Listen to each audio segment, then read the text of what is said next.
How do?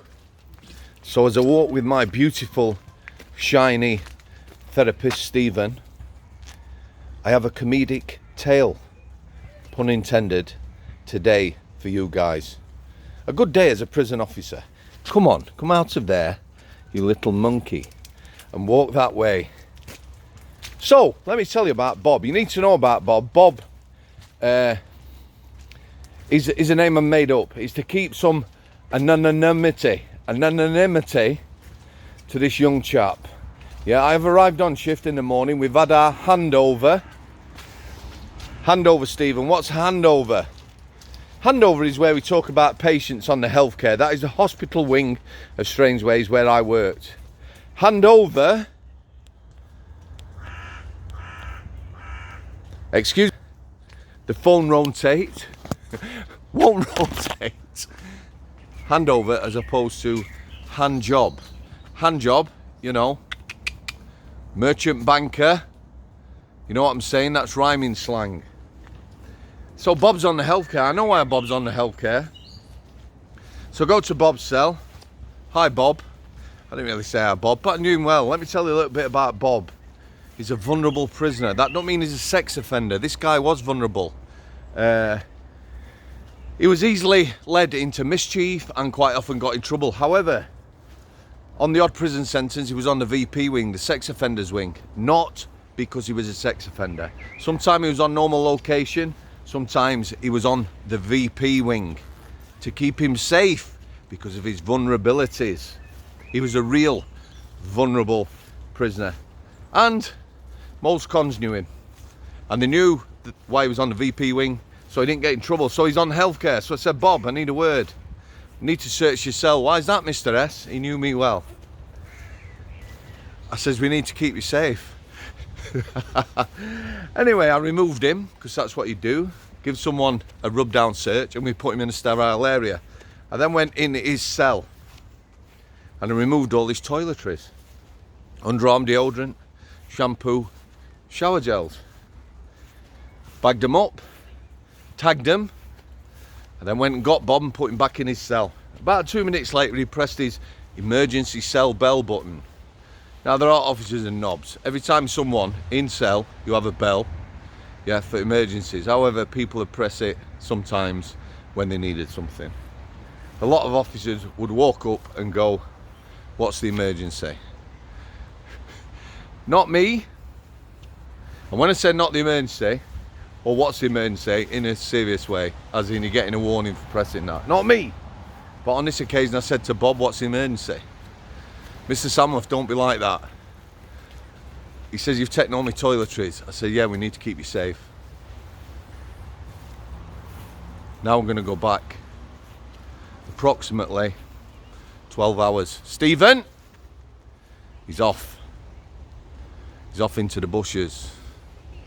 My mate's working on A-wing. Again, emergency cell bell in the night.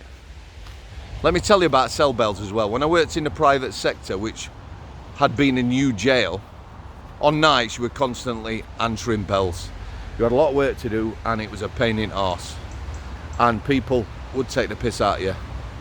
Wanting you to pass things to other people and get them things. Can I have a pen, boss? Can I have this? Yeah, when I went to Strangeways, that was an established prison, established staff, experienced staff. People didn't press cell bells. They didn't do it. So my mate says, Bob, again, what can I do for you, Bob? I need a nurse. I need a nurse desperately, boss. He says, why, what's up? I can't tell you. So my mate says, I can't get you a nurse. Shut the flap. That's a flap, metal flap, over a glass spy hole so you can look in the cell when you're doing your counts and when you're going in the cell to make sure it's safe.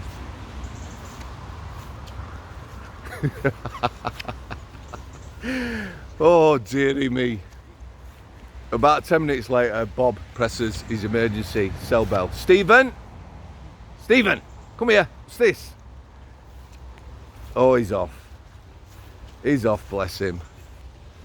He can't resist, can he? He's got some mates. He's off. He's going to nick a ball. Always showing me up, that lad. Anyway, he says, I need a nurse. Please, boss. He looks desperate. My mate reported. He said, I can't get you a nurse unless you tell me what's wrong.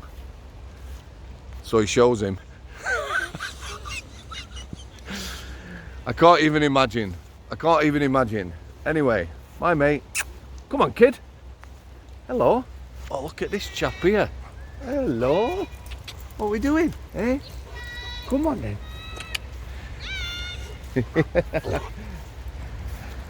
Come on then. You want my ball? Come on then. Come on. He's setting me off. Do you know what that means? Hello. Hello, kiddo. What are you up to now? I'm trying to do a vlog here for YouTube. There you go, kid. There you go then. Oh. He's off now, Stephen, again. Now he's off. Can't get the staff. Anyway, he shows him. My mate says, okay, I'll get a nurse. The nurse is a friend of mine, little Irish lass. The Irish nurse, that's what I used to call her. Potato. I used to call her Potato, yeah. Got a lot of Irish followers, please don't be insulted by that. It used to make her laugh and it used to make me laugh. So the nurse comes on. The nurse laughs, yeah. There's a dog handler there, it's on nights. There is the Oscar 1 and Oscar 2, they're the night managers. They have a good giggle and a laugh, and the nurse does her best to assist this young man in his plight. All to no avail. So after a period of time, maybe 20 minutes, the nurse says, we're going to have to send this lad to hospital. Now the Oscar 1 now, night manager's not happy.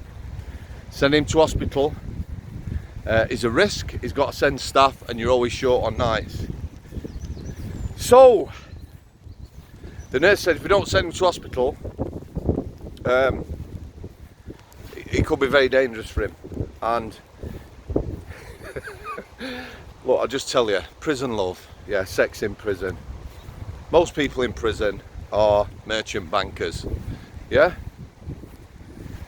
Hand love, you're in love with your own hand or whatever. But this guy has, don't know where he got it from, like I say, he's quite stupid. He's lubed himself up and he's put his todger in a shampoo bottle. Oh dearie me, in a shampoo bottle. Now he told the nurse he put it in when he was soft. And his excitement grew, so did his todger. However, he's now stuck. He's now stuck with a shampoo bottle. And I'm trying to do this subtly, but I'm just gonna have to say it. His bell end is like a boiled egg.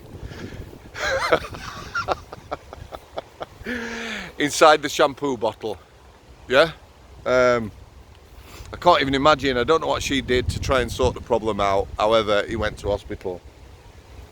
When he got to hospital, the nursing staff had a laugh. Everyone had a laugh. He tried everything, yeah, but this he couldn't get it off because of the boiled egg. He tried everything. They have a ring cutter in A&E. Yeah, people will go in, maybe broke a finger and they've got a ring on it, they can cut the ring off. They tried the ring cutter, rather him than me. It didn't work. Anyway, eventually, I believe they injected him with something, yeah, and his todger became soft and they were able to remove the shampoo bottle. There's a lesson there somewhere, folks, yeah. Now back to the beginning of the story.